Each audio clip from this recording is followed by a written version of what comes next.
So my name is Amber Rivero, and I am the president of student government at John Jay this year. So I'm excited to be here.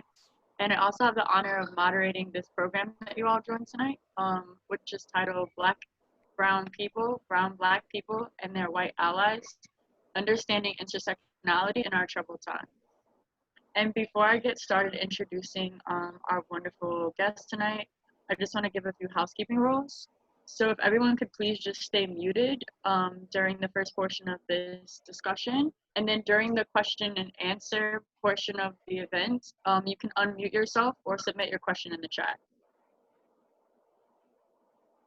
And without any further ado, I'll begin to introduce the guest and allow them to just do a brief introduction of themselves. So first we have Dr. Yvonne Joseph.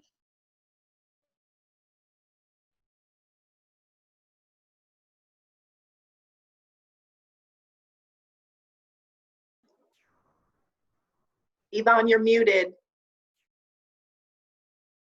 Thank you. Thank you for that. I was just talking. Okay, hi. As was said, my name is Yvonne Joseph. I'm an assistant professor at Medgar College. I teach in the Department of Psychology. I specialize in personality theory and psychology of the African diaspora. I'm an alumni of John Jay College. Thank you. I was an alumni also of the SEEK program. And so after I graduated from John Jay, I got so much from the SEEK program, I started teaching as a SEEK faculty counselor at Queens College and then at Medgar College. And then after that, I moved to the psychology department. So finally, I just want to say I graduated from the PhD program at the CUNY Graduate Center. So I'm completely a product of CUNY. Thank you. Thank you for coming tonight. And so our next guest is John Cusick. John?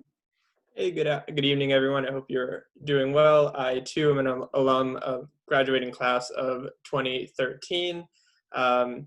You know, after I went to John Jay, and one of the reasons I went there is because of just its commitment to justice is not some abstract principle. And for me, being at John Jay and being part of the community is really what propelled me to continue to focus on public interest law and specifically civil rights. So I'm an attorney right now at the NAACP Legal Defense Fund, working on police misconduct and voting rights cases. And I'm really looking forward to the conversation today and talking through ways being a good white ally and talking through these important conversations. So thank you. Thank you, John. And last but never least, Rosa Angela Colosso. Good evening, everybody. I love to see my mentors are here, so thank you for being here. My name is Rosa Angela Colosso. I am a PhD student at Syracuse University. I'm in the Cultural Foundations of Education program. And I am alum 2018. I am from Adelante program, from McNair, from the LLS minor program. So I think I've been to many programs in John Jay, but definitely John Jay is my home. I am not teaching in John Jay, but I am going to manifest it in this Zoom that I will be teaching in CUNY soon. So thank you for having me and being here. Thank you so much for being here with us. So Dr. Joseph and Rosa, you both have done an extensive amount of research around the topics of intersectionality, but from different lenses. Would either of you care to start by sharing what your research entails? Sure. So, so my research, one of the things I was really interested in after I left John Jay is I was really interested in race and identity, but looking at it from the perspective of immigrants, immigrants of African descent coming to the United States. So what I really wanted to do, and also let me just say, I'm Haitian. I was born in Haiti and I immigrated to the United States when I was young. So that really kind of fostered an interest in me because of immigration and language and identity.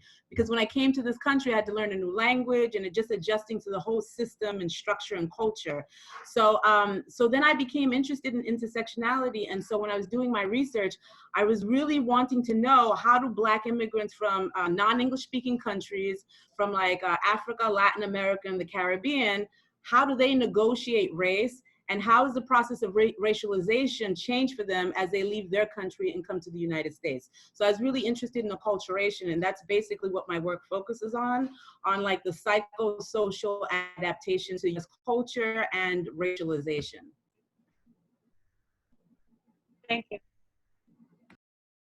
So in my first year going into my doctoral program, I walked out of John Jay with this strong desire and to do research on anti-Blackness in Hispanic serving institutions.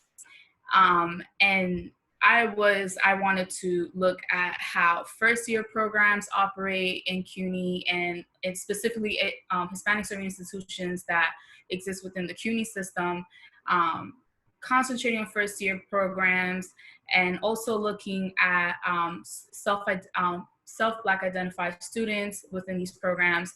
And then on the sidelines, while I was taking classes in other departments, I was dipping into Black Dominican women activism and social media. And I was interested in both, but there was one day I was working on a final and I was talking to my mom about my final, and she asked me, "Is this gonna be your dissertation? Because I would love to read it." And when she told me that, that shifted what I wanted to do, but I also found later on that I was writing so much of it that I was enjoying it. And I was learning about myself, I was learning about my mother, I was learning about my grandmother, and I was learning about leaders, not only from Dominican Republic, but from New York City and from Washington, D.C. And I was like, oh, wait, like this is very important. So I focus a lot on Black feminist transnationalism. I focus on social media as a tool, as an educating tool.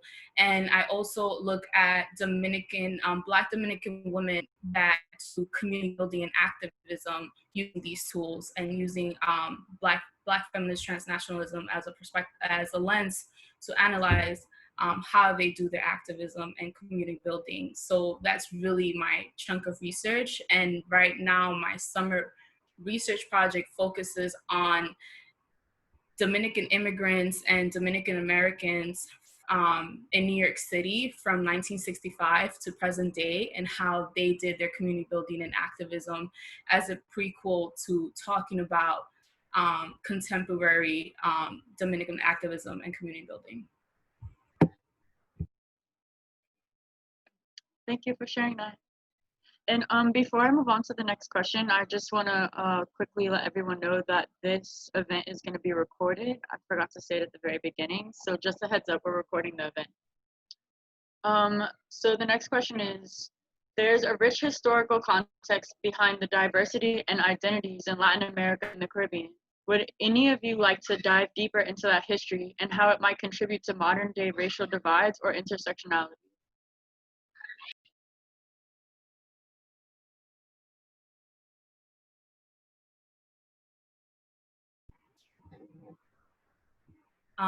I think I'll start. So I think looking at diversity and racialization in Latin America is a very complex process. And I say this because every country has its own racialization process. And in particular, I know a lot of the research that is known is like Brazil or Colombia or Dominican Republic, and the Dominican and Haitian relationships into the racialization, and some Cuban and Puerto Rican, whoever you speak to. But I think that scholars like Bonilla Silva and Tiani Pichel, they talk about how racialization in Latin America is so particular because there's a process called mestizaje, where governments were pushing for the socialization of racial mixture, which is completely opposite from the United States, because around this time, the United States was very adamant that the white and black divide. They didn't want no interracial marriages. However, Latin America looked completely different. It was like, no, we need this interracial marriage. We need to promote this socialization. How was key between the U.S. and Latin America is the aspiration of whiteness, the indoctrination of white supremacy, but it looks so much more different, and it's coded in such a different way that I think it's so hard, and I know we're going to talk about this later, that when you speak to people from certain countries, in particular, I remember speaking to somebody from Brazil, and they're like, yeah, we don't have a race issue, it's a class issue. And it's like, okay, but can we talk about who belongs to this certain class? And when we talk about Dominican Republic, is straight, well, they're anti-Haitian, and that means they're anti-Black. To an extent, that is a part of the process, that is the socialization. However, there's this thing that happens in Dominican Republic in particular, and I forgot the scholar's name, and it's leaving my mind, but they talk about how Dominicans have like 27 ways of identifying as Black, and how this process and the stratification happens, but that all is thrown out the window the moment they leave their native country and come to the United States, where now they have to negotiate their Blackness. And so it's, again, like Latin America is a very complex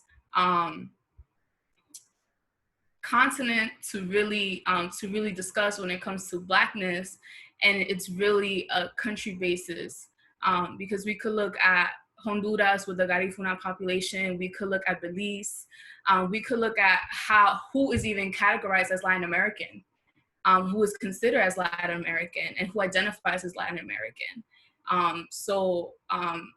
Latinidad as an identity is complicated.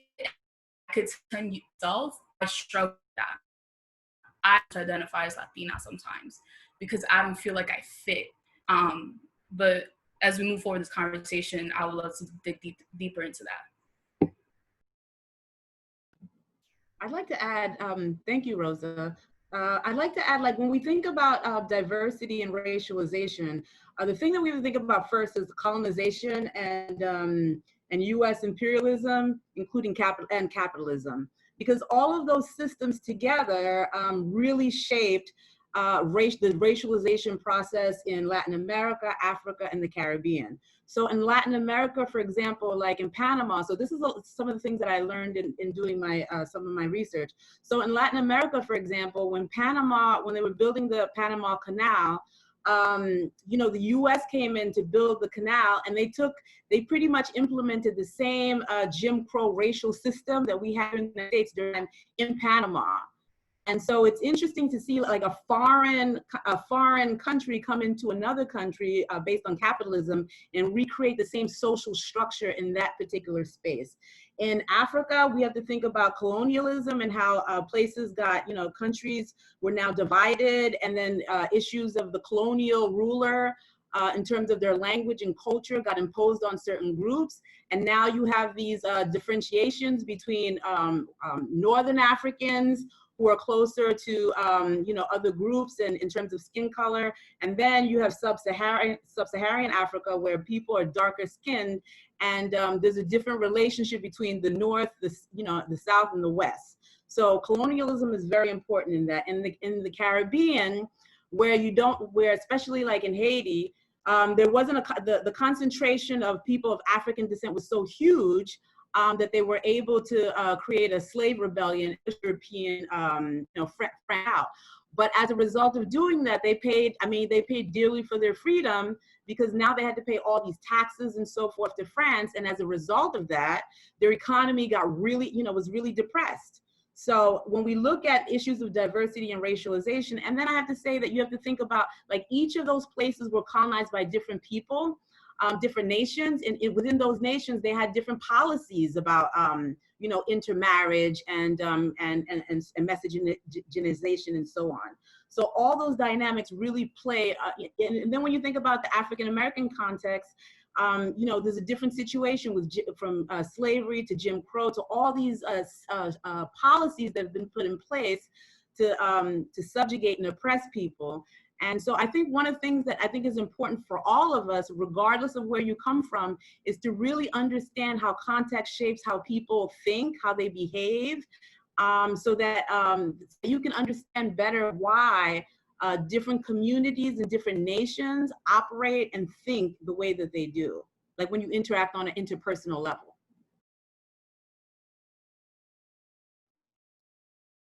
Thank you, Dr. Joseph. And part of your answer kind of just segued into the next question. So I'll go ahead and go into that. Anti-Blackness is a systemic problem across the world. However, considering the ancestral history in the Caribbean and Latin America, it can be confusing sometimes for people on the outside to understand why anti-Blackness exists in the Caribbean and the Latinx community. Could either of you elaborate on this issue?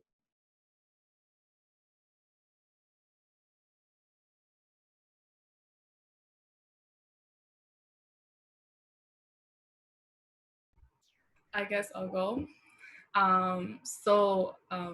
Yvonne spoke about this a bit, and use imperialism, I think, and of course, colonization contributes to it. But again, we also need to consider also what happens after colonization, what happens to certain nations once they leave colonization, they become independent, right? And I use like air quotes because, and this is a conversation I had with a few folks, and it's like, are these countries truly ever independent? And it could be debatable, but there becomes this notion of U.S. intervention multiple times, and in different phases in Latin America and the Caribbean. And I think about DR because, again, one like Dominican Republic, I think about it because that's part of my research.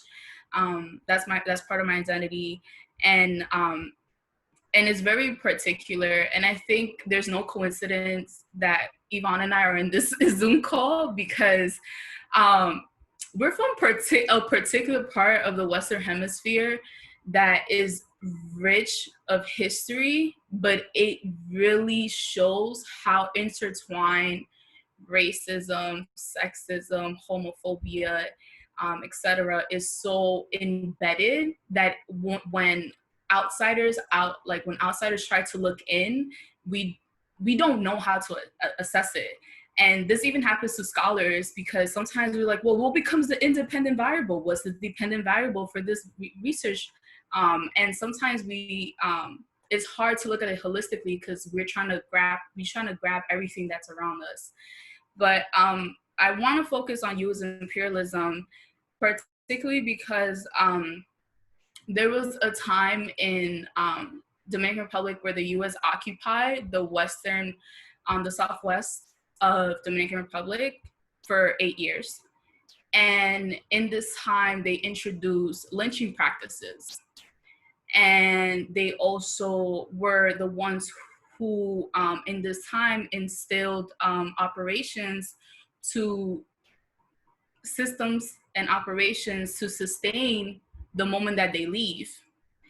And so when we think about an example is Olivorio Mateo, who was an Afro-religious leader of San Juan de la Maguana. He was seen as a rebellion, and he was seen as a problem because he was considered a messiah, and he had these healing powers. And he was able to mobilize the poor Black population. And this was a threat. And we know that this is a threat even to today, when poor folks and where BIPOC folks mobilize together, it becomes a threat to the status quo. And so what they did was the U.S. Marines captured him murdered him and displayed his body in the center of the Providence for days. And that was a message for the community to know that if you try to mobilize, if you try to come together, this is what's going to happen. However, Olivorio knew that he was going to die in the hands of the Marines, and the community knew he was going to die. But the message that he had was that he was going to be reincarnated and to start a revolution. And so with anti-Blackness, we look at the places again, and this is something that Yvonne has spoken about, in the context as well as location is very important in our proximity to Blackness. And we see that in terms of where people live, what is their level of access to education, what is their level of access to healthcare. We see that even with the level of access to even get a US visa, who is entering, who's able to leave the country, who's able to come back. And so with systemic racism and anti-Blackness, it's very much an institutional thing, but it's also socialization. And it's the language that we have within our family. How do we talk about others? How in many ways the conversation of whitening the family, why is that even conversation even have? Is it because are they inherently anti-Black, or that was the only way that they understood to survive? And it's extremely complex. It doesn't make it right, but we need to look at the historical context and the location. And like geopolitics is extremely important. And when talking about anti-Blackness, when talking about Latinidad, I guess, and even diversity, because like I said, my conversation with somebody from Brazil said racism doesn't exist, is a class issue. So how does each country frame it as? Is it a class issue? Is it an education thing? Is it location based? But we know deep inside it's anti-Blackness, but we don't name it as such. And that's why it's important, I think it's important to look at it by country. And then when we get to country, looking at like Providence, because it's different. The experience of somebody in the Southwest is completely different experience of somebody in the Northeast. And I think Yvonne could probably talk about that, because I have close friends who talk about the relationship with Haitians from Port-au-Prince is completely different with the relationship with Haitians from the North. And it's complex, and it's very much like the United States, North and South, Southeast, Southwest. And it's very important to discuss those aspects.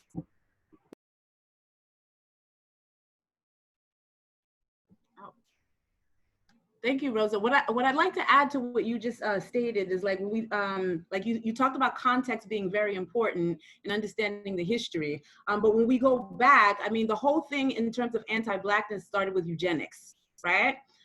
So Darren's cousin came up with this whole this idea that we can, create this breed. There's these people who are, superior than others, right? And then from there, they started a whole typology, a hierarchy with grouping, different whites were on the scale, and then it got into like Asians, and then eventually, Black people were at the very bottom. So I think anti-Blackness came from that whole eugenics move. That's where it came from, the whole eugenics movement. But then there's a whole literature that was built around it too, right? So, so in particular, when I think about like in English, like Joseph Conrad, The Heart of Darkness, right? So here they're talking about India, and it's like the metaphors, the references that they use in these novels. I mean, in terms of like the natives and how they describe people, I mean, it's very derogatory terms that they're using to describe these groups. And so, I mean, if you read a lot of the feminist literature, I mean, especially Audre Lorde, I mean, she really talks about like, how we approach differences. So when we see we see human differences, right? I mean, when you look at me, you see my physical characteristics, and when you look at other people, you see their physical characteristics. But what we've done, which sociologists talk about, like Ami and Wanant, they talk about, you know, the social construction of race. We created this thing called race. It doesn't even exist. It's an illusion, right? But to make it real, we had to create institutions, structures, and then we had to get people to believe in these, you know, their position within the hierarchy. And how did we do that?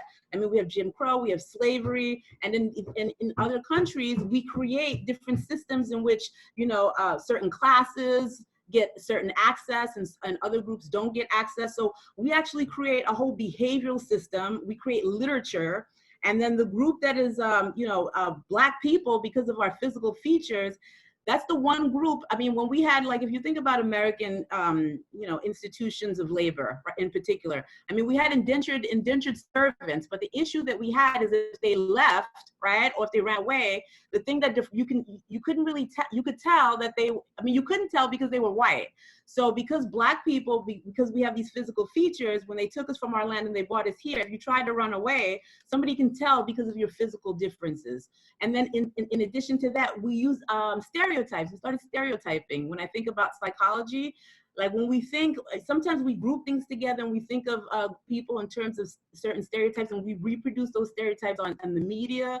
So anti-Blackness is, it's a global phenomenon, and like there's so many structures built to reinforce this negative image and these ideologies.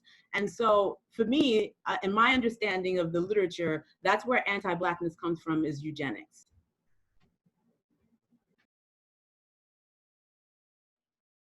Thank you. So you both brought up the topics of institutions and also just touched on whiteness in America or just in these systems. And so I want to ask, I think we already touched on how anti-Blackness is perpetuated in the United States, but if you all could just touch on, and starting off with John, the type of work that you're doing currently to fight the issues of anti-Blackness or systemic racism in America, and what ways you're trying to build more awareness about this issue. Great, thanks. And, you know, I think both Yvonne and Rosa have touched base on this, that here in the US, there's such a stigma and afraid to talk about race in an open way. You know, you see this most prominently right now in the 1619 Project, and you're seeing this intense clashback of people afraid to talk about racism and what the legacy of slavery meant.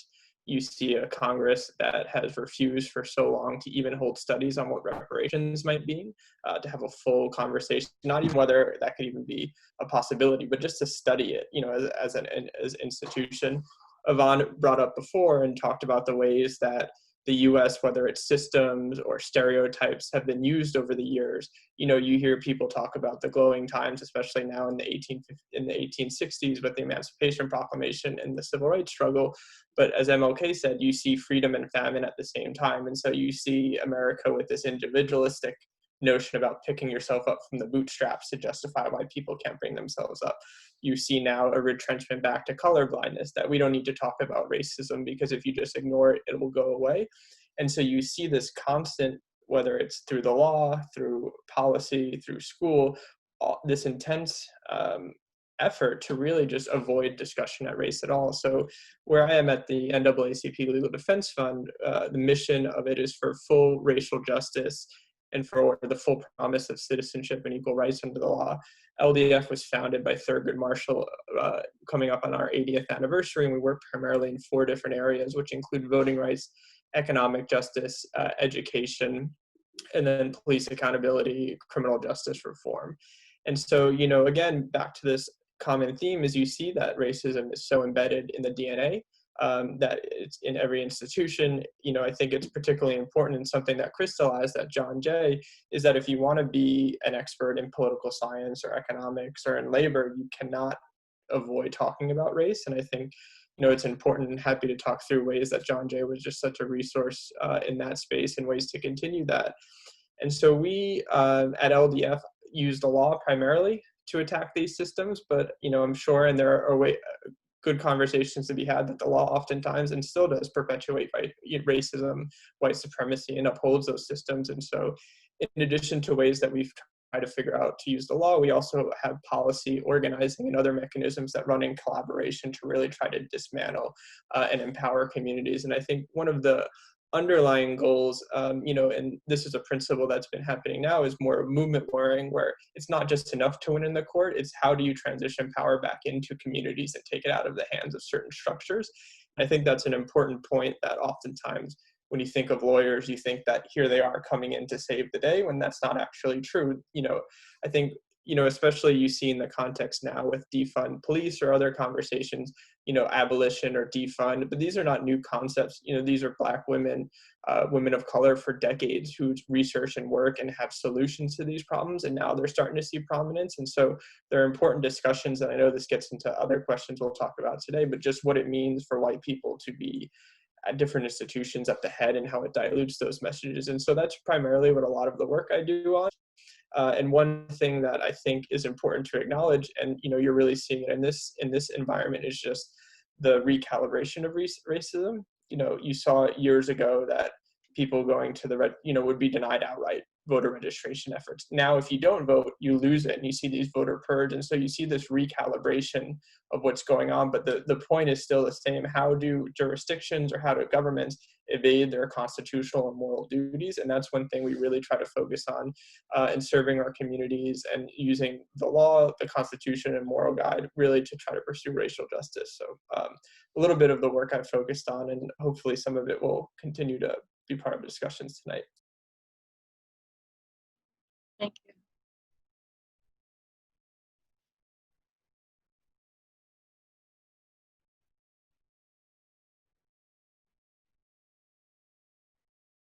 Okay, so if no one else wants to touch on that question, then I can move to the next question, which is, white people still hold a prominent place in higher education and other institutions in America. What impact does this have on racial inequity and lack of inclusion?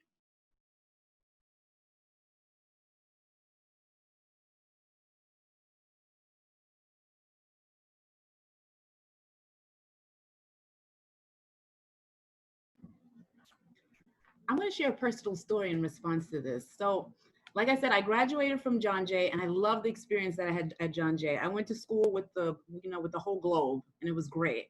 And when I graduated from John Jay, I was in the McNair program. We went to conferences and all, to these different states, and it was great.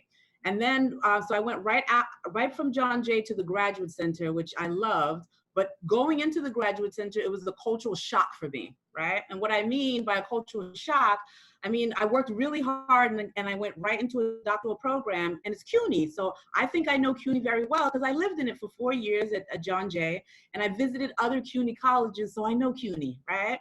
And so when I get to the Graduate Center, which is a CUNY institution, and I look around in my courses and I see no one else that looks like me, right? And so then and I'm in this social personality program. It's a very social justice oriented program.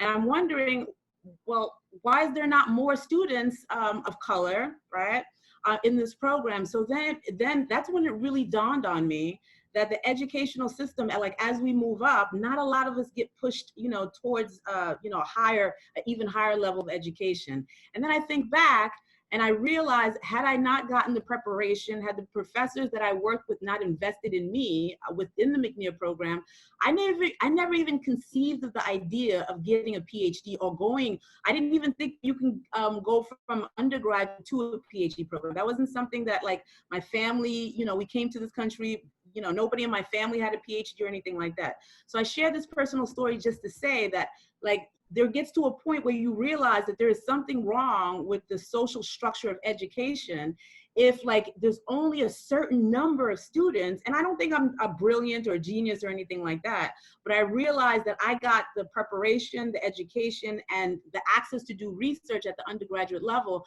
But who are the people that, gave me that preparation? They look just like me, and they had already gone through that process, right? And so they pushed me towards that because they saw potential in me. Now, had I went to an undergraduate institution and there wasn't a McNair program, and I wasn't introduced to, Black professors who actually took us to their homes. It was a funny story. When I went to some of the homes of the professors, I was like, if this is what a PhD gets you, I'm down, I'm doing this, right? But like they showed me from from all different levels, like this is how my life would be impacted. This is how the research that I would do would affect my community. So I saw in them the potential of what I could be. So I'm directing to your question, education is very important. And a lot of our students, because they're the first in the family, nobody has even told them about this. They have no research preparation. And sometimes they don't find investment within the institution. So if I went to a predominantly white institution, I think my experience and my ability, and my, ascent to a PhD program and to even work towards all the challenges that I had to work through just to get the degree, I mean, that's something that I would have never done. And the last thing I want to say in terms of allies, right?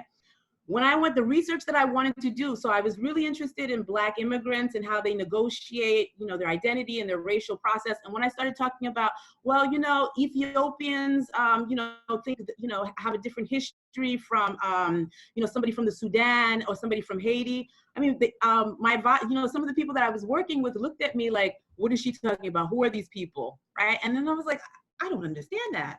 So, so during this time, like I really, it's when Obama became president of the United States. Then there was a whole conversation about, oh, there's these other identities, right? And then I was like, well, they always existed. And so the person that really was an ally for me was Dr. Domingo, because she encouraged me the whole way when I was like, I don't know if I can do this. These people don't know what I'm talking about. And then I had a professor, a Jewish professor, and she was, and it got to a point where one of my advisors told me to quit. I don't think this is going to work for you. You should quit, right?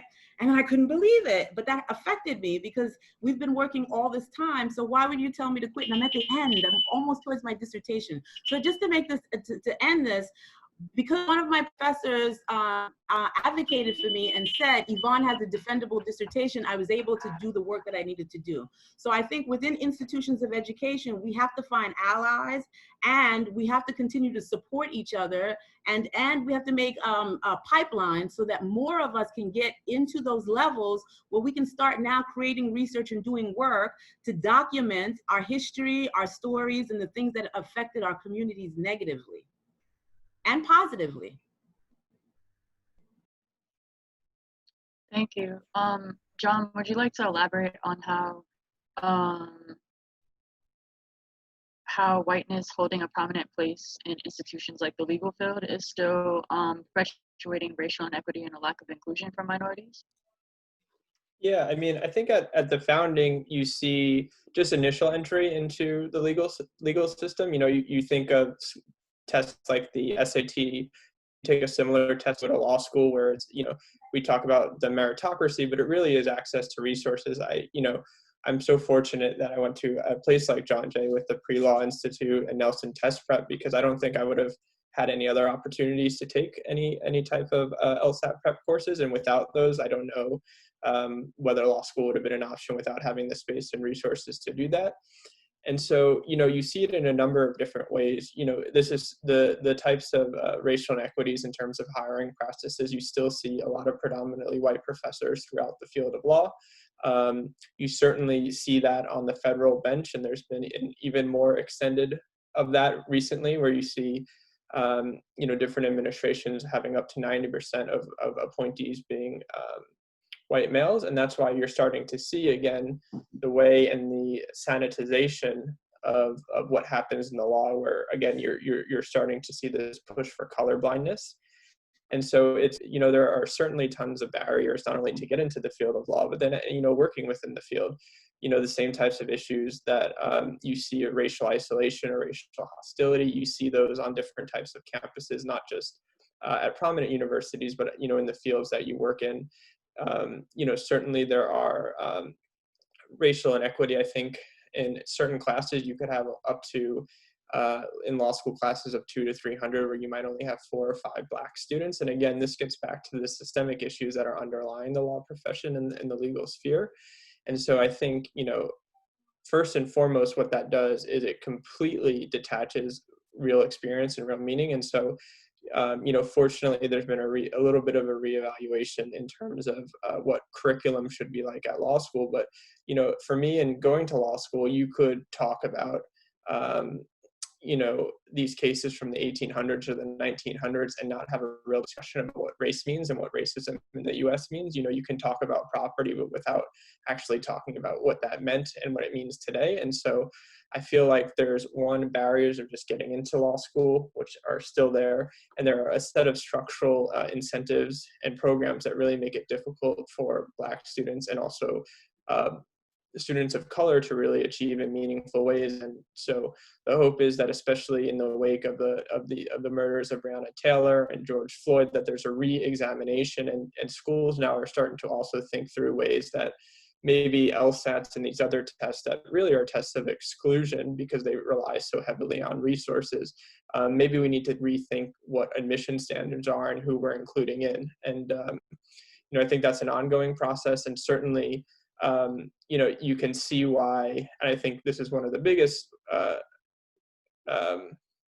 ways to characterize it, but in 2013, you had the US Supreme Court essentially say that there's no voter suppression in the country in a decision called Shelby County, where they say that was a thing of the past. And so here you have 5 justices overturn, which previously in 2006, they reauthorized the Voting Rights Act with 96-0 in the Senate, if you can believe that.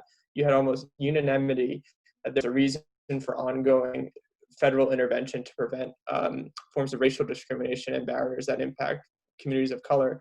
And here you have the Supreme Court essentially sanctioning, saying that that's a thing of the past. And so I think you see it at the most extreme, for an example, in the Supreme Court, but you also see it in interactions if you go to family court, if you go to other types of state and federal levels.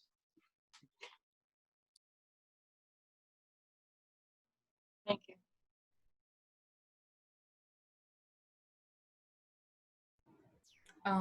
So I'm just gonna add a little bit because Yvonne and John touched a lot of topics. And I think that I do want to bring up how in higher education, there's a lot of gatekeeping that takes place. Gatekeeping from professors to department chairs to admin to board of trustees. And that happens. I also think about affirmative action and how that hasn't really helped BIPOC folk in terms of higher education. Extensive research has come out, and it shows that white women, middle class, have been benefiting more from affirmative action than actual Black and brown folks. And I do want to talk about the performative aspect of higher education in terms of the, and I call these buzzwords, and it's social justice and inclusion.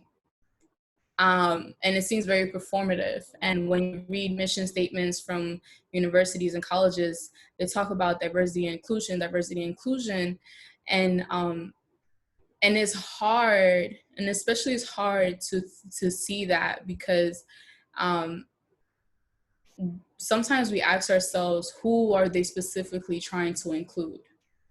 And they're not explicit, but you see it in person. That's completely different from the image that they use on their websites, on their pamphlets, during fundraisers.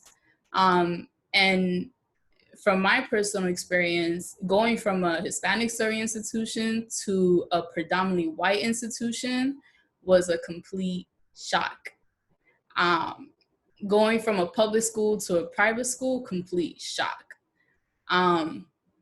Because now I know the money exists, the money is there, it's in the bank, but it doesn't equal to how much efforts and support they give to BIPOC students.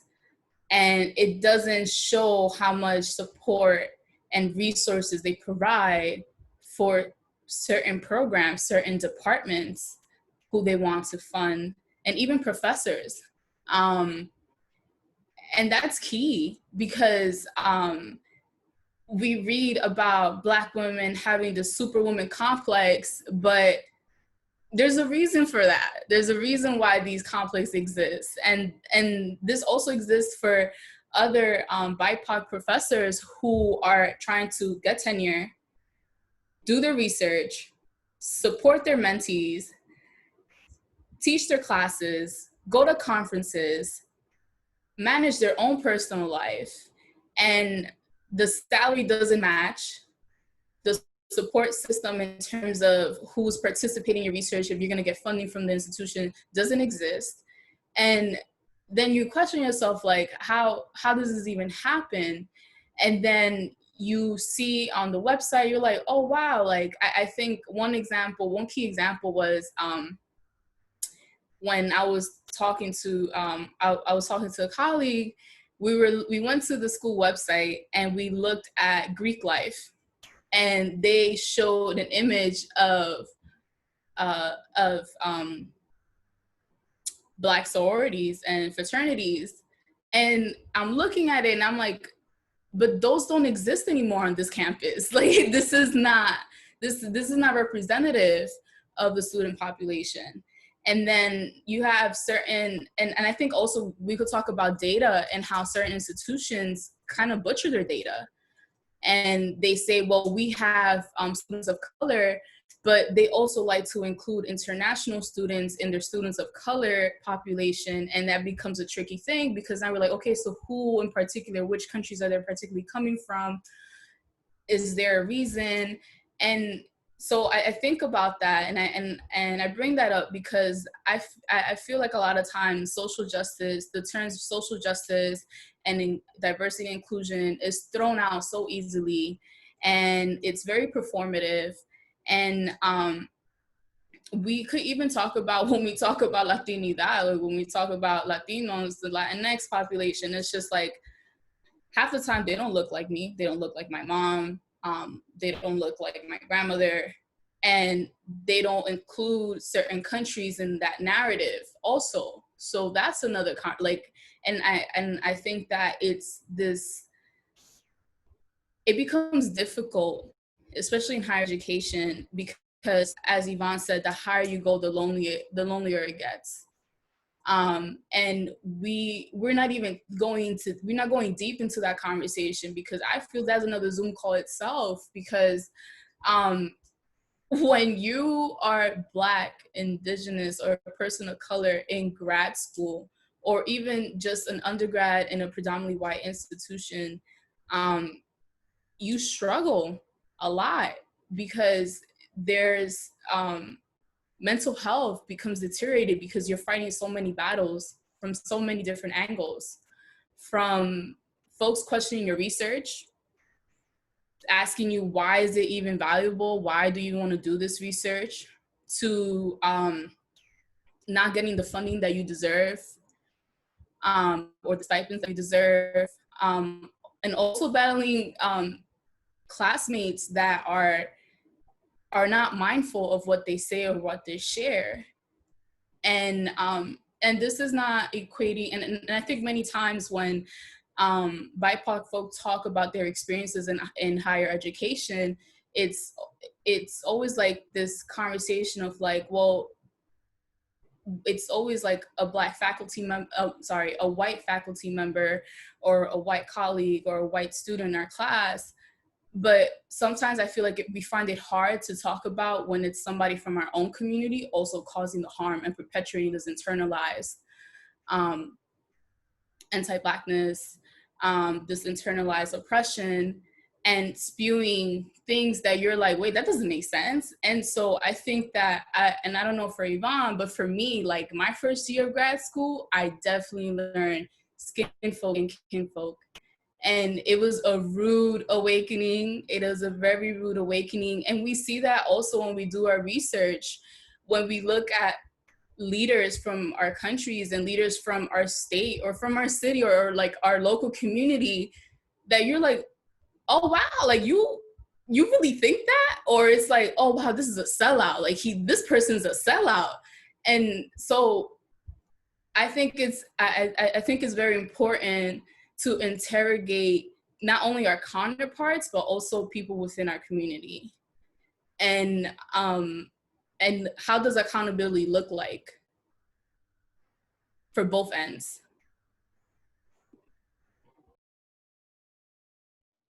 Thank you so much. All three of you touched on so many important topics, and I want to just segue into the next question. So it's kind of like a two-part question, and any one of you can start first, whoever feels the most compelled. But how would you advise someone, or what does it look like to you for someone to be a white ally?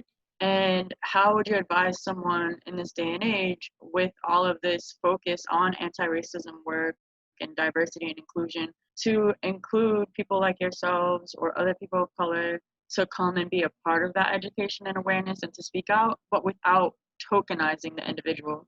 So that's kind of a two-part question, if it makes sense. So what does a white ally look like or mean to you? And then how do you advise someone to include us in the conversation, but without tokenizing us?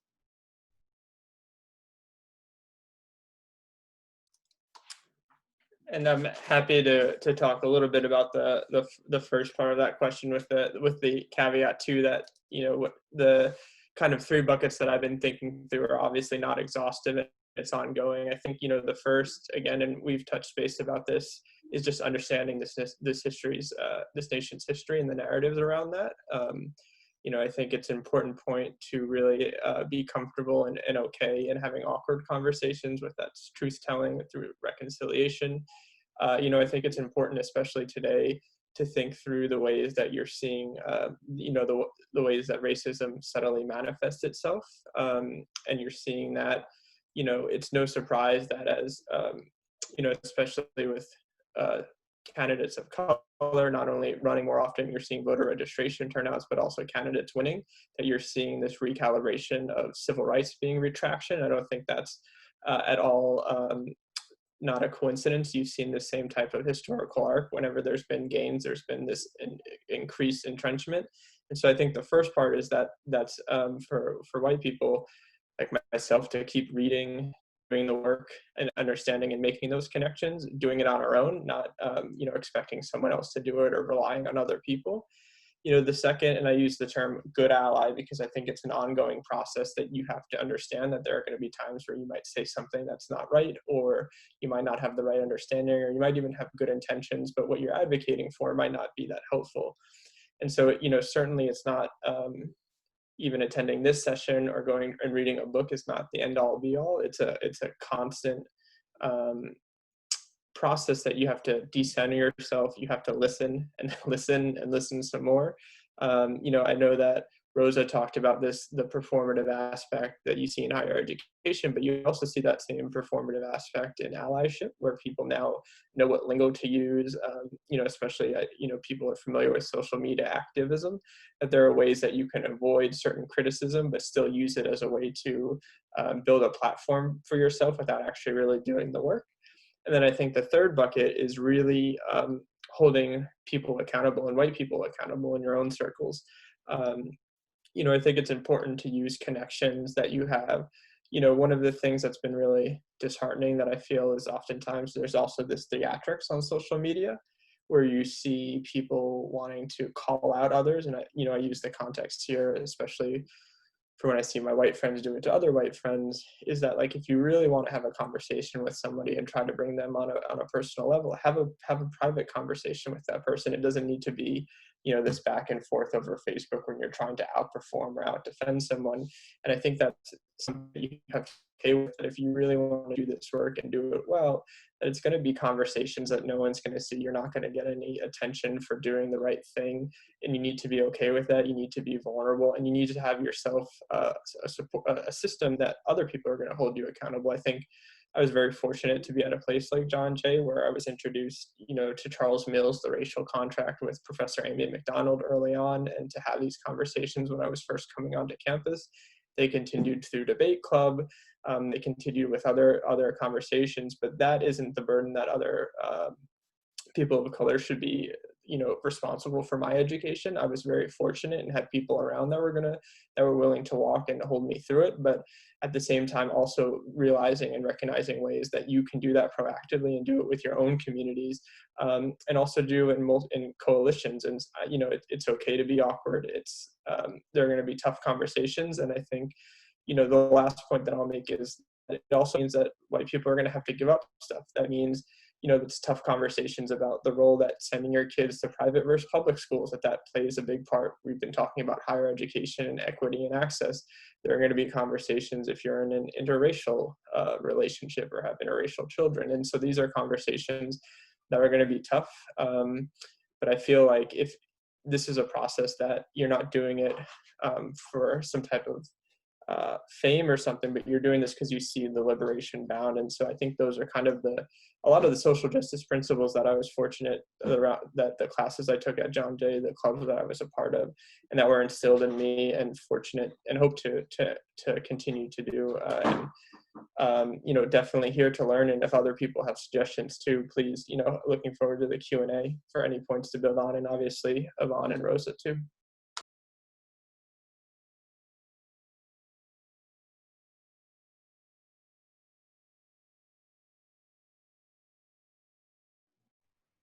John, I agree with you completely in terms of the importance of education, because like a lot of the time, especially like now that, you know, like with Black Lives Matter, the movement happening, sometimes you have, you know, friends who come to you for you to educate them about racism and inequality. But you could do that work yourself. You could do that work yourself. There's lots of really great books you can read. Like, for example, this book that I have here is really wonderful. I'll tell you the title of it. How the Jews Became White Folks and What That Says About Race in America by Karen Bortkin. And that the book is really great because it really takes you through, you know, the racial hierarchy, and how it wasn't the case that the Jews just got assimilated into the system because they were just hardworking. This talks about like the affirmative action deal that they did for them, for these groups, so that they can get, so that they were able to get the resources that they have. And so I think it's really important to understand, like, you know, how the system of racism, structural racism works. And then there's this whole idea that like, you know, like going against the stereotypes. I think it's important to think about like, how were you socialized? What did you learn? How were you programmed? Like, what's your programming? What did your family tell you? And when you're in groups with other people that look like you, if there's a joke that's made that's disparaging to another group, it's not okay to just, all right, I don't want to, you know, cause any issues, so I'm not going to say anything about it. But when you see injustice or racism or prejudice being displayed in front of you, I mean, if it's safe for you, I mean, you should say something about it. And you shouldn't only look, I agree with you, like ignorance now there's no reason for ignorance. We have the internet, right? And so you can get information at the tip of your finger. You know, all you gotta do is press a button, and you can get a lot of information about different groups, about different systems and structures. So I think that's important. I think another thing that I've encountered is in my conversations, well, you know, the problem, you know, this problem of social differentiation or divide is not only a US issue, right? This is there are problems in other countries as well, right? But just because there's problems in other countries doesn't mean that we can't look at the problems that we have in this country and figure and start working on how to change it. And then the other thing that I hear is, well, it's always been like this, right? But just because something has been a certain way doesn't mean that we can't change it. So I think it's really looking at the individual, looking at like your own ways of thinking, you know, how do you know, you know, the information that you think you have about individuals, really assessing, or different groups, really assessing, where did you get that information from? Is TV the main medium from which you're learning about what Black people are like? Or, you know, are you actually engaging with groups and really listening and understand and trying to understand? If you don't understand this whole thing about being defensive, you don't have to be defensive about like who you are. It's not an attack against you, but understanding like, why is the person angry? Like, you know, what are the issues or challenges that they've experienced, and how is that a reflection of systematic oppression?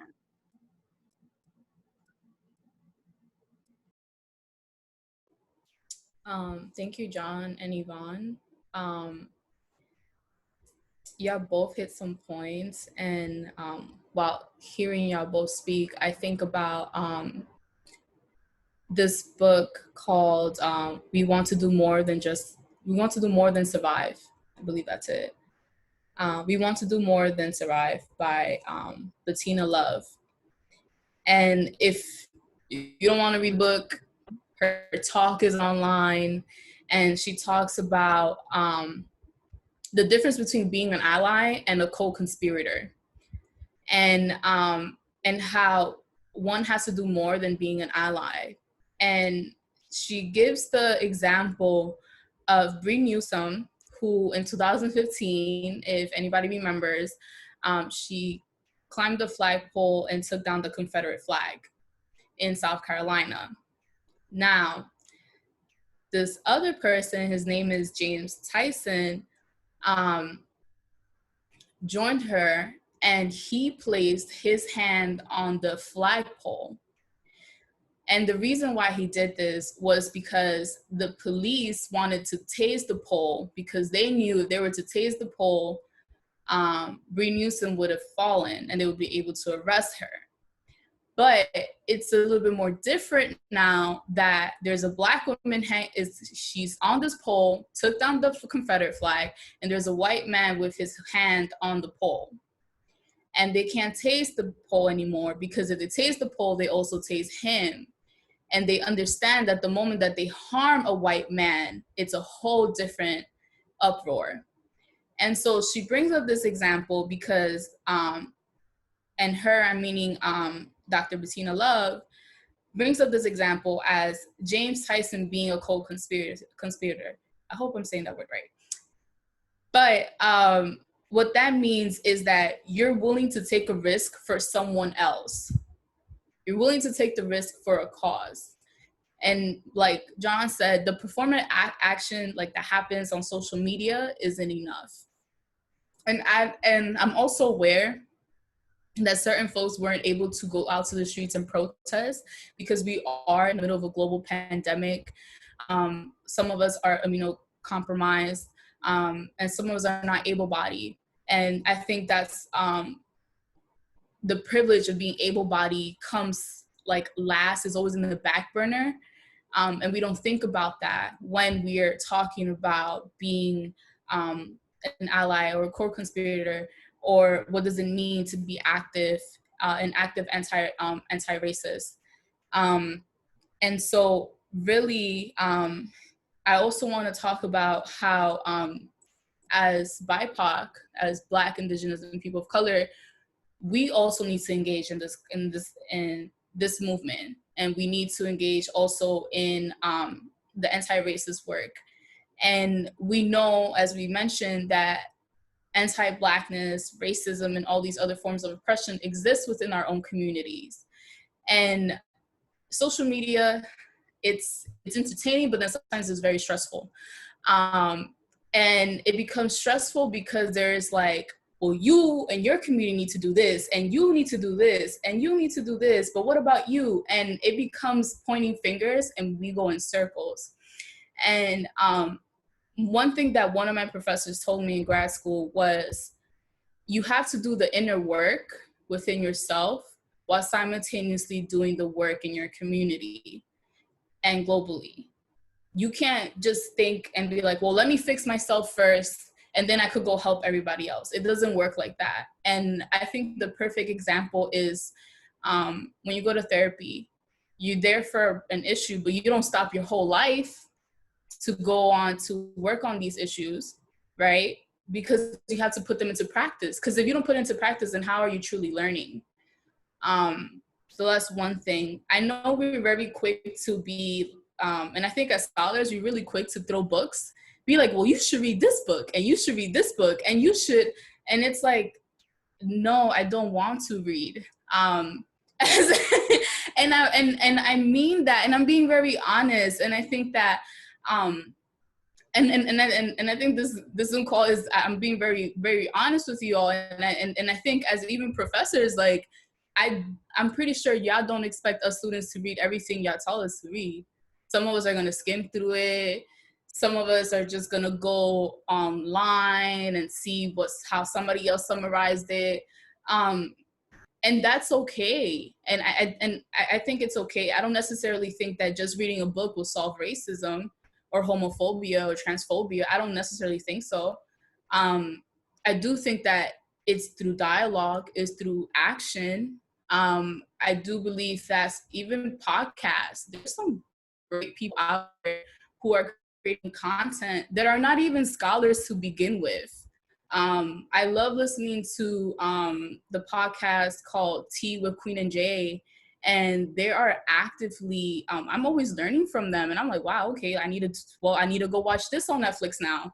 And I think that's it, that like Yvonne said, that everything's in our fingertips, but I think it's also who we surround ourselves with. And who do we follow on social media, like the algorithm, right? Or who do we keep within our networks of like what information they're sharing?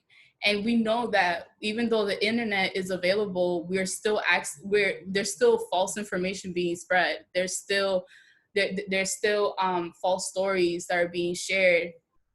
But I think that if we actively engage in dialogue, where it's active listening, because I think another issue is that we listen to respond, and we don't we listen to react and then to respond, and that's not helpful. That's not a very well thought out conversation, and then it becomes personal.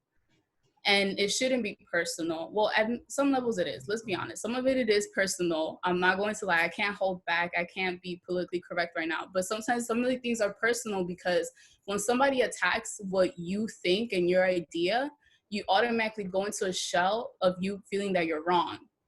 And sometimes we are wrong, but how do we handle that ego? And how do we take that time to handle that ego and also learn and move forward? And I think that's very important when thinking about being an ally. And I know a colleague also, she asked me if I needed money for food, that she knew that I was stressed out during this whole uprisings. And I thought that was weird. I don't necessarily think that that's being an ally. I think that I'm happy that you're learning. And you're trying to help out as much as you can within the reach of people that you know. But I think sometimes it's harmful when you continuously reach out to the same people for information and for them to teach you. And so that also becomes exhausting.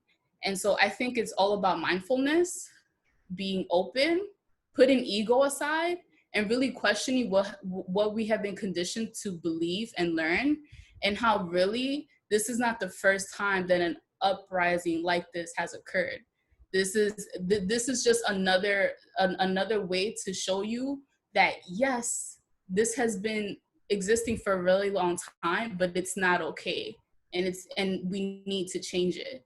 So that's my take on allies and co-conspiracy.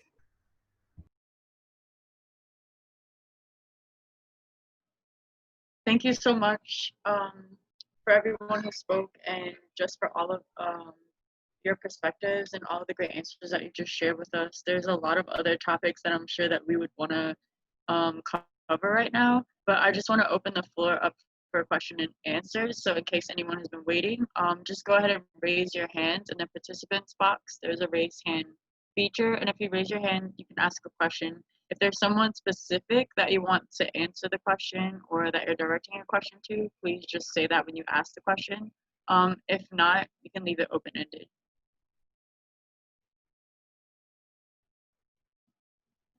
So Jessica, go ahead and unmute yourself. Thank you. So I have kind of a weird question. How exactly do economic systems affect people of different races? Is it hard for them to adapt, or is there an underlying hierarchy system within economic systems like capitalism and socialism?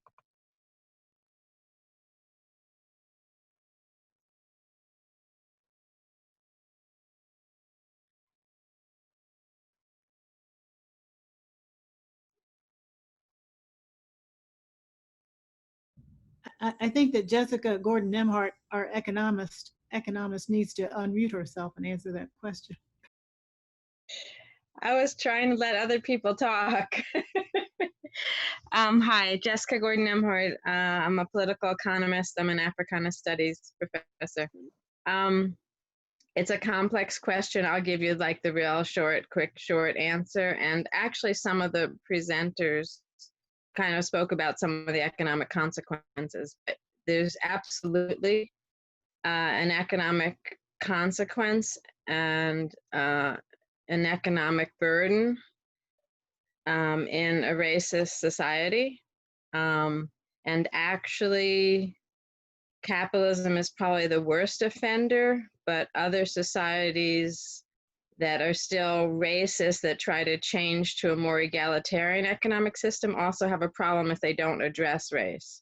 So that's the first thing I would say. The second thing I want to say is that most of us, or not most of us, a lot of us now talk about racial and race and gender capitalism and anti-Blackness capitalism, because capitalism really was actually developed.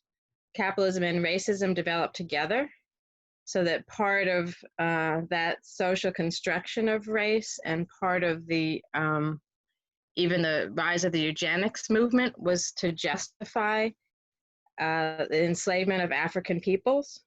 And so they were justifying an economic system, which, as people already said, needed to be able to figure out who the enslaved people were, they needed a marker, a way to visually easily tell who the enslaved people were. And so they came, as Europeans, they decided the Africans were the easiest group. They tried some other groups and it didn't work. And so they built a whole system of social racism to justify the economic oppression that they were practicing. And so that has huge cumulative effects, which is what we're in the 21st century, we're still feeling, right? So who gets what kind of jobs, who gets paid for what kind of work, all that stuff is connected to race and gender, actually. So there's also the gender oppression, genderized, this structure, gender having been structured also. Also that some people, again, the people in power and in privilege, get to keep their power and to have amass more power. So I guess that's the easiest, simple, maybe it's not an easy answer. That's the simplest way to talk about it. There's lots more we could say, but does that sort of answer your question? So yes, hierarchy, racial hierarchy is part of the whole economic system, especially the capitalist system. I see. Amber, can I add one thing? I know I'm not part of your panel either. But I think that, I recommend that you read The Color of Law, because it shows how the economic system, that racism was built into the system. It was illegal for banks to give loans to Black people or people of color. Right. It was illegal for Black people to get a mortgage to own homes. It was illegal, so these are things that when you look at the transfer of wealth that other populations have, communities of color, Black people in particular, couldn't have that transfer of wealth because we weren't allowed to participate in the system by law. And we're not talking about the 1800s. We're talking about the 1950s and 60s.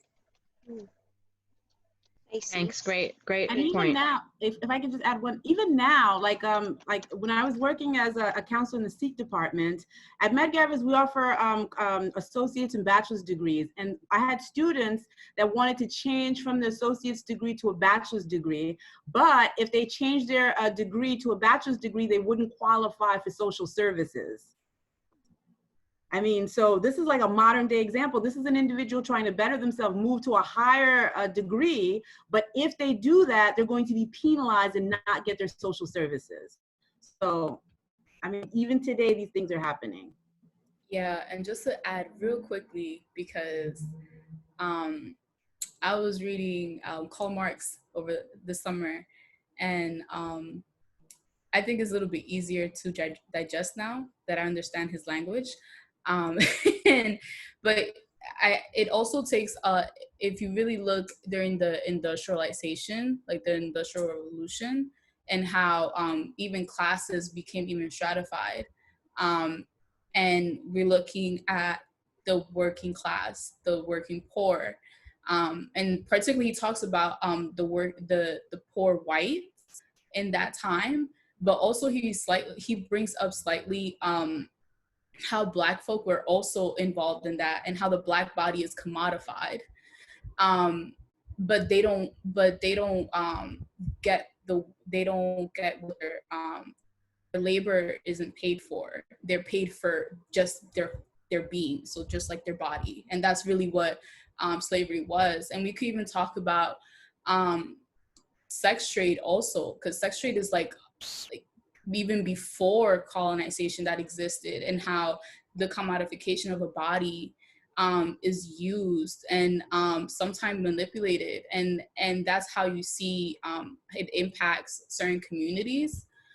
And much to how Dr. Gordon Nemhart spoke about race and gender, we also need to take into account being able-bodied as well, because in certain communities, especially in the United States, those who had disabilities were removed from society, and they weren't valuable to the economic system.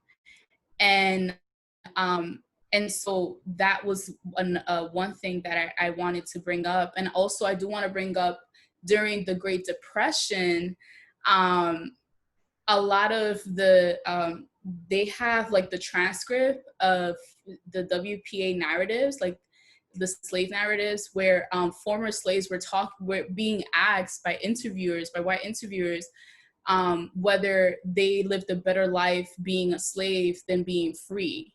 And they're being asked this during the Great Depression. They're like, I was eating, I had food when I was a slave, but the reason why they had the food was because their owner needed to feed them in order for them to maintain their crops, in order to maintain their business. So we also need to look at that, and how there's the way we talk about how geography matters when we talk about these things. We also need to talk about how certain eras in time shaped how racialization and the economy was able to grow in certain places. And I also want to add that there were laws also set for Asians that weren't able to buy houses. And till this day, I believe there's 3 states that still uphold those laws in the United States. And so and also we could talk about how in present day, those color lines look a little bit more different, but they still exist. They're not called that.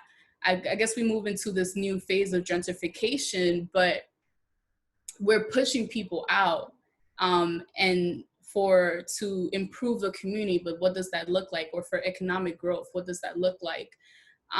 So I think that it's looking at the time that things happen, like the era, but also looking at the change of language of each era, and how it has progressed, and how it's masked to mean the same thing. So I think that's important.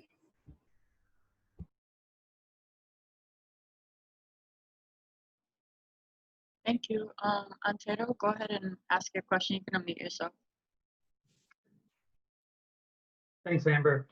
So just want to say thank you to Yvonne, and also to Rosa and John. Thank you for your time. Really appreciate it. So my question is really more looking for advice in terms of being a more proactive graduate student. As a graduate student currently at John Jay, obviously you get very sucked into the theoretical portion of your life in terms of sticking to the books, concentrating fully on that, but then you disassociate yourself from the practical advocacy. So my question for you guys is, from your experiences, what does that look like? What are things that we should aim to achieve during our graduate experience?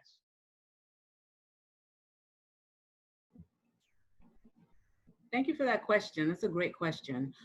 For me, theory and practice go hand in hand, because like as I'm studying and I'm working, then I can see how the theory can be applied, and then it gives me an opportunity to question some of the theories. So while I was in graduate school, I mean, it's very difficult. When I was in graduate school, once I got past my coursework, I started working. So I got so much from like the SEEK program. I mean, without it, I don't think I would be here. So, I mean, the professors, I mean, they did a lot of psychosocial work with us. So when we came in and we had like, you know, some emotional challenges, or we had difficulties with our professors, or, you know, just getting through some of the everyday things in life, like I could always go to my counselor's office and talk to her, right? Or him.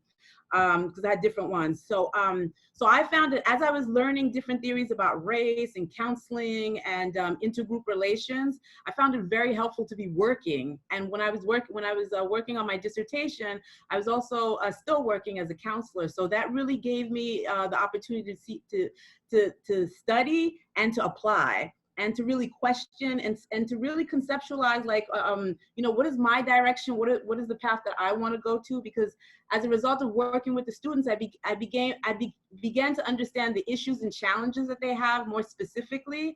And then I saw how theory can be used to some extent, and how sometimes, you know, some of the theories that I learned weren't really applicable, right? So I think really taking the time, while, you know, if you can, I mean, it's very difficult to do, but taking the time to do some teaching, taking some time to do some work, participating in like civic associations, being you know, civically engaged. I mean, there's a lot of work to do, but like if you're interested in going towards the professorate to get tenure, you have to do all those things anyway. So if you can kind of start developing those habits and putting yourself in those places, it really helps you as you move further along. I don't necessarily know what your research is, but I would say having a balance is key. I mean, we know this as grad students, that we need to balance everything around us, but having a balance of getting engaged with the community, whether that's within your own community because you're comfortable within your own community, or reaching out and being part of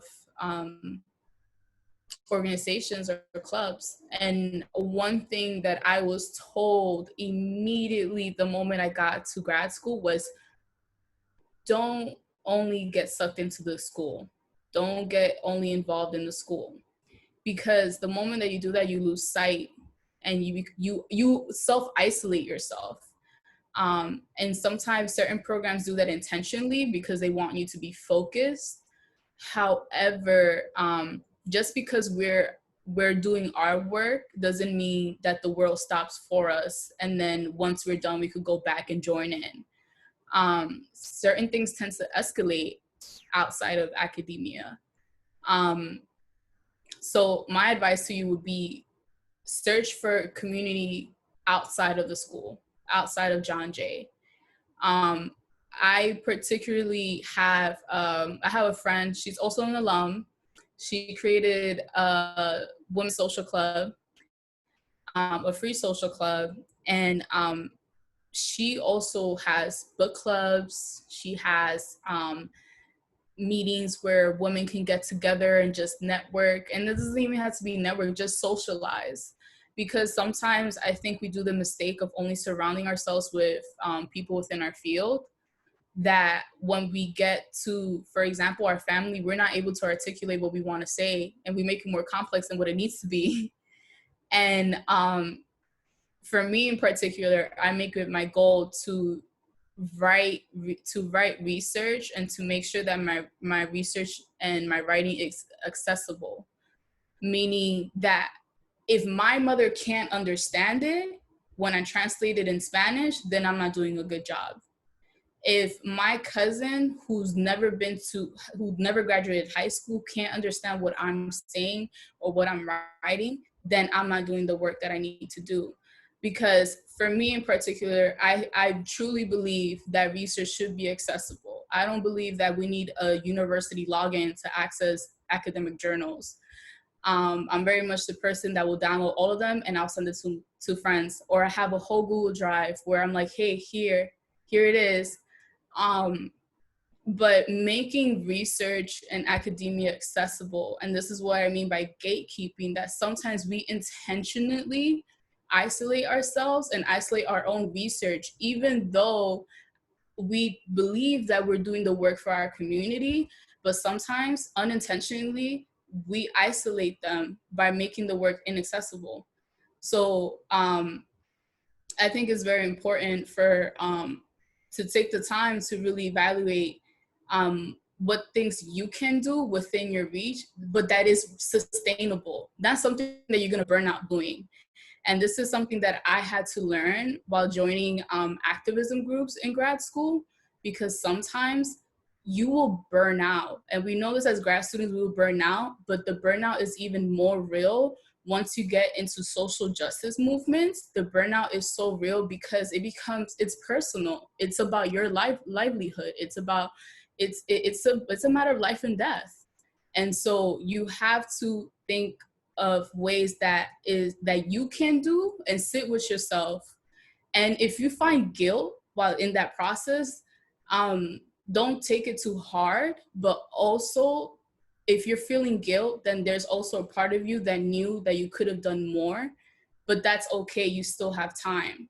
So doing something that is sustainable within your reach and that you know you will wake up in the morning and will be happy to do it, not something they'd be like, oh, I gotta go do this now. So that's my advice. I have one last question. That's actually my question that I submitted before for you guys, if it's okay before we close. So the question is, intersectionality is a wide range of identities. So it could be multiracial, biracial, you're an individual in the LGBTQ plus community, you could be gender nonconforming, but an individual's intersectionality in their home and their family life can sometimes be the most confusing and traumatic experience. A lot of times people that are intersectional often feel the burden of having to constantly defend or educate their identities to their own loved ones. Can any of you expand on how to deal with that mentally and emotional and ways that you've been able to overcome that, or if you haven't?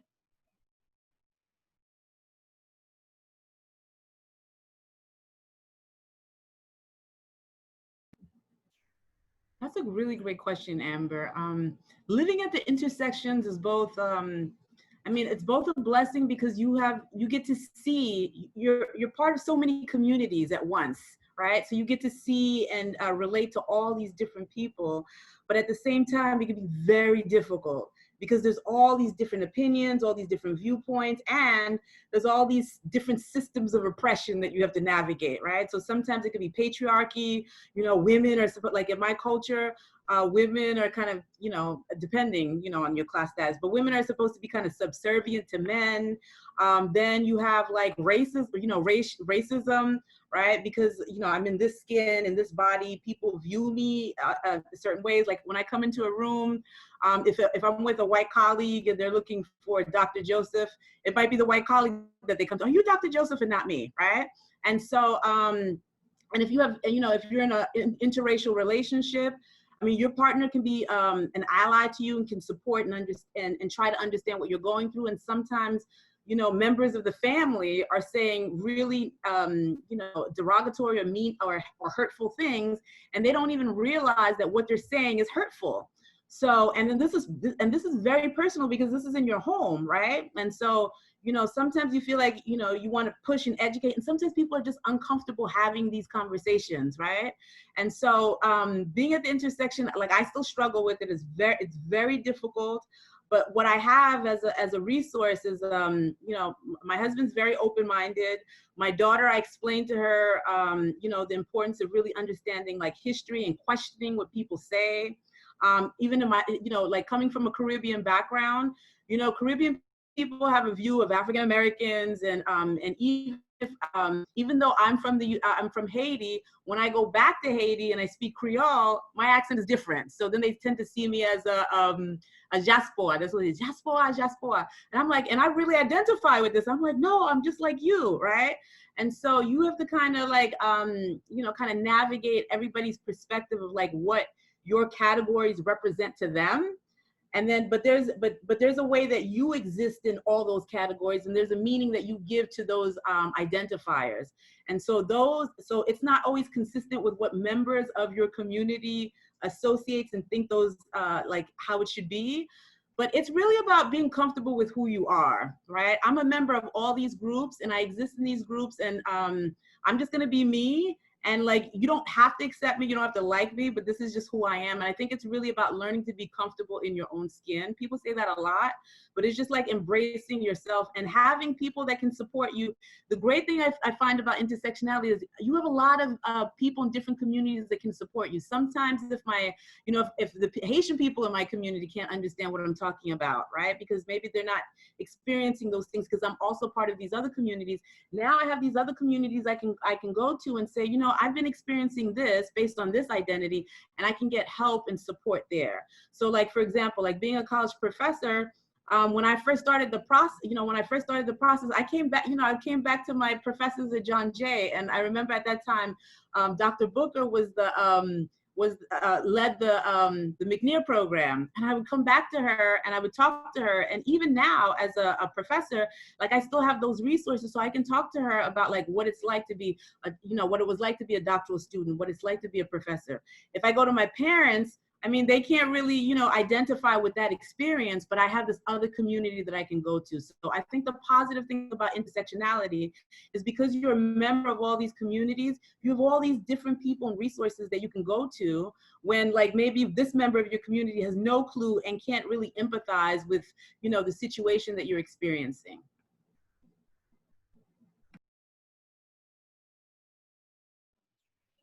Thank you.